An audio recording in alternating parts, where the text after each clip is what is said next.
Halo semuanya teman-teman, selamat datang di video kami dari mata kuliah Simulasi Sistem Industri.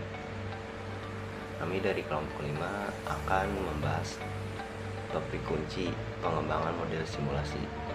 Sebelumnya kami beranggotakan 2 orang. Yang pertama yaitu saya adalah Lukman Hafiz Kusuma dan Setia Prihatin. Pengenalan materi yaitu model simulasi. Model simulasi adalah alat yang sangat kuat untuk menguji perubahan pada sistem nyata tanpa harus mengambil risiko. Proses pengembangannya memiliki tahapan yang sistematis. Nah, ada tahapan utama yang akan kita bahas. Tahap pertama, kita mulai dengan tahap pertama. Identifikasi masalah dan tujuan. Di sini kita harus mendefinisikan masalah nyata secara jelas, seperti waktu tunggu pelanggan yang terlalu lama atau kapasitas mesin yang terbatas. Kita juga menetapkan lingkup sistem, variabel kunci seperti input dan output, serta tujuan analisis.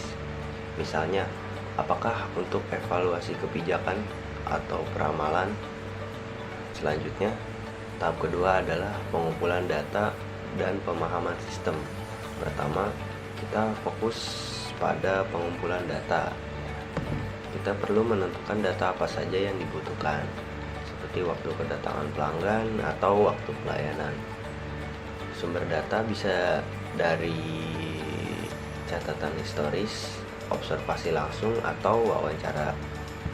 Yang terpenting, data harus divalidasi, memastikan datanya lengkap, bersih, dan mencerminkan kondisi yang nyata. Nah, itu adalah fondasi awal. Pemahaman sistem ini adalah tahap memastikan kita benar-benar mengerti cara kerja sistem nyata. Hal yang dilakukan termasuk menggambarkan proses sistem dengan flowchart atau diagram alur, mengidentifikasi komponen seperti aktor dan sumber daya, serta menetapkan asumsi dan batasan sistem. Tahap ketiga, tahap krusial. Berikutnya adalah verifikasi dan validasi model. Kita membagi ini menjadi 2 bagian. Pertama, verifikasi. Verifikasi itu fokus pada internal model, yang tujuannya adalah memastikan model dibangun sesuai rancangan logika yang benar. Ibaratnya debugging model. Kita menguji skenario sederhana dan memeriksa kode atau diagram untuk memastikan alur data sudah sesuai. Tahap selanjutnya adalah formulasi model, yaitu mengubah pemahaman sistem menjadi bentuk matematis atau komputasi. Langkah umumnya melibatkan menentukan tujuan dan keluaran yang diukur seperti rata-rata waktu tunggu. Kemudian memilih kelas model atau apakah discrete seperti agent based notasi dan contoh MMC. Di sini kita mendefinisikan notasi dan parameter seperti X atau T sebagai variabel keadaan, lambda untuk laju kedatangan, dan MU adalah laju pelayanan.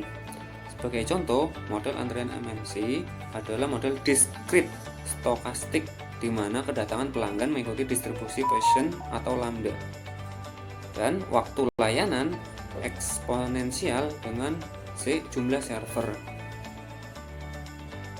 Contoh SIR model. Contoh lain adalah model continuous SIR atau susceptible infected recovered yang menggunakan persamaan diferensial biasa atau ODE. Model ini digunakan dalam epidemiologi dan dipecahkan secara numerik, misalnya dengan metode Runge-Kutta. Tahap 5, implementasi atau rekomendasi. Tahap akhir adalah implementasi atau rekomendasi kebijakan. Hasil simulasi digunakan untuk memilih skenario terbaik. Kita tidak langsung menerapkan kebijakan, tapi disarankan melalui K. Implementasi terperinci.